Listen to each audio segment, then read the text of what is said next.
You can change a belief you've had your whole life, 50 years, and change it in 10 minutes. A window sort of opens up and you can drop in a new belief in 5 minutes. Subconscious mind can process 40 million nerve impulses every second. It's extremely fast. It's totally habitual. It will only play the same response over and over again, whatever was learned. It is reflexes and learned tapes. That's where they're stored in our mind, in that subconscious programming. What about consciousness? That was associated with the prefrontal cortex. It represents self-consciousness. It's an add-on. Most people don't exercise this option. The consciousness can only process about 40 bits per second. It's slow, but it's creative. It doesn't rely on tapes. With the conscious mind, you can stop a tape and play anything at any time if you're conscious of it. Most of your life is run by the subconscious mind. And this is what we now recognize, that the subconscious mind is the most powerful processor that exists in our body. And here's an interesting fact that's been understood, and this is still an underestimate. We are conscious of only about 5% of our cognitive activity. 95% of your day-to-day activity comes from your subconscious mind, not your conscious mind.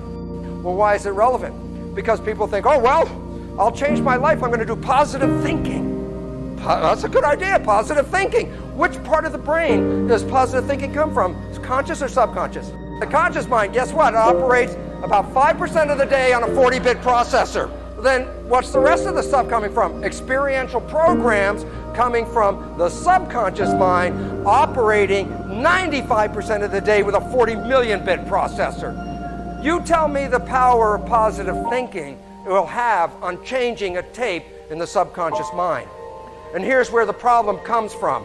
And it's like, well, you can do it, but you have to use willpower. And I emphasize power, because the moment you take your eye off the ball, you immediately go back to the pre-programmed tape. Conscious mind is creative. The subconscious mind is a tape player. Why is it relevant? If I give you a cassette tape and say, go home with this tape, put it in your cassette player, play it, and then you go home, you push play, and the tape is playing, and you say, oh my God, what a terrible program. You don't like this tape. So you go over to the tape player and say, play something different. I said, play something different. God, would you help me? This tape is playing the same stupid tape. Go ahead, yell at the tape player, argue with the tape player, jump up and down, get mad at the tape player, and the point is this. I don't care how much yelling you do at the tape player, it will not change the tape. You have to push the record button. And the record button is accessible. You can rewrite your tapes. But if you just become conscious of your issues, you've never changed the tape. You go 10 years to the cognitive therapist, pay thousands of dollars. Yes, my mother did this to me, my father did this to me. Guess what? I know all of it. My life is still the same. Why? Awareness in the conscious mind does not transpose itself into a tape in the subconscious mind. But there are ways to change the program if you know how to push the record button. Number one is Buddhist mindfulness. And what that means is, if you are conscious and pay attention, then you don't play the tape. I bet everyone in this room has experienced a time in their life where you did this, and it was one of the most special periods of your entire life. It was the day that you met your special partner or the person you fell in love with. I bet you were happier and healthier than you ever were, even from the day before you met them. And I call this the honeymoon period. Why was your life and your honeymoon so beautiful? The day before you meet this person, how long did it take you to get dressed? 5 minutes, you put your clothes on, you're out. How long did it take you to eat your dinner? A few minutes, and then you wipe your face with your sleeve. But now, today, you meet your special love. You're going to go on a date. How long does it take you to get dressed? Be an hour or more. And then you go to dinner, and I bet you remember every rule of etiquette. You use the right fork and the right spoon. And you didn't talk with the food in your mouth. What was different that day than the day before? You watched yourself. You didn't let the automatic program play. You were consciously controlling everything because you wanted to show your special person who you really are, so you made an effort to watch yourself. Time goes on, and then your life comes back in, and you start to get busy, and your mind starts to think about the job or the world or whatever it is. So while you're thinking with your conscious mind, then you're behaving with which mind? The subconscious mind. Whose programs are in the subconscious mind, yours or somebody else's? So your friend comes up and asks you a loving question, and your mind is thinking of something, and then you respond like your parent to them, and they look at you like, what kind of behavior is that?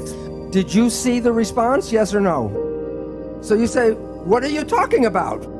And then the arguments begin, because now you're communicating as a different person. You're not communicating with the person you believe you are in your conscious mind. So if you were the child in the store at 6 and you were told you do not deserve, and then you're on your job in a little tiny room doing a little job, and you're thinking, I'm better than this, I should be running the company.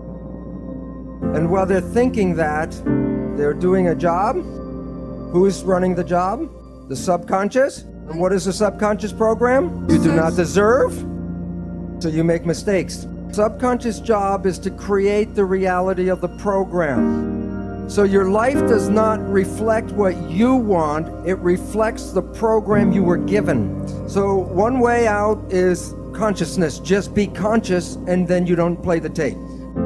A second way out, clinical hypnotherapy, because that puts you back in the same brain state that you were in the learning period. And then you can put a new program and rewrite the tape. Third way, which is some people get it and it's very powerful, but I wouldn't recommend it, is tremendous emotional shock. Something happens in your life and it's so dramatic that after that moment, you're not going to be the same person. The subconscious got it right there. After you're 7, how do you learn? Habituation. How'd you learn the ABCs or the times table? You had to repeat it and repeat it and repeat it, and finally you got it, and then you know how to do it. You want to drive a car? You have to practice and practice, and then you learn how to do it. Create a habit. And at first it seems like a struggle because it's new to the subconscious mind, but hey, you didn't learn ABCD the first time you said it. But after you do it for a repetition period, it will be so natural that if you're not doing it, your subconscious mind go, hey, what's happening? We're not doing it. And the newer one and the better one is a whole new field of belief change modalities, which are also associated with what's called energy psychology. These are wonderful because basically it's a form of super learning. And what's neat about it, the conventional things like hypnosis or habituation, there's a time element that takes a long time. But these new belief change modalities, like a super learning experience, you can change a belief you've had your whole life, 50 years, and change it in 10 minutes.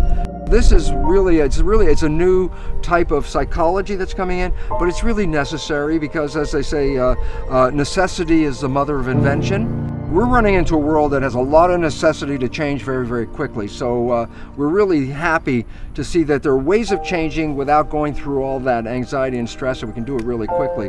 My favorite one is the one that I use because I'm the most familiar with it, but there's many of them in my books. I give a whole list, but one I use is called Psych-K, like the abbreviation of psychology. It actually represents psychological kinesiology.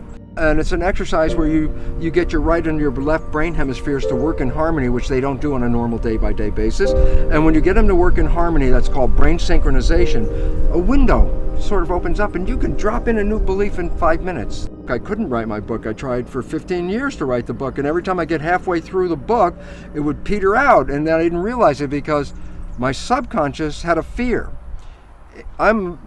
At the time was a respected scientist, and I said, well, if you write this book and you bring in consciousness and spirit into the book, all your colleagues are going to shun you. So my subconscious was doing me a favor. It says, you don't want to do this because this will invalidate you, it's like kill you. So my subconscious programming, working 95% of the day, would sabotage the writing. What I ended up doing was changing the belief about that. And then the book came out, it was just like, it just flowed right out. Conclusion for all of this that I'm giving you is simply this. What if you go into the subconscious mind and change the programs in the subconscious mind so they reflect the wishes and desires of your conscious mind? What would that mean? And I'll tell you what it means. You'll live in a honeymoon for every day of your life on this planet for a simple reason. Yeah. If my conscious mind with wishes and desires begins to wander and I default into the subconscious and is playing my wishes and desires, I never left the honeymoon.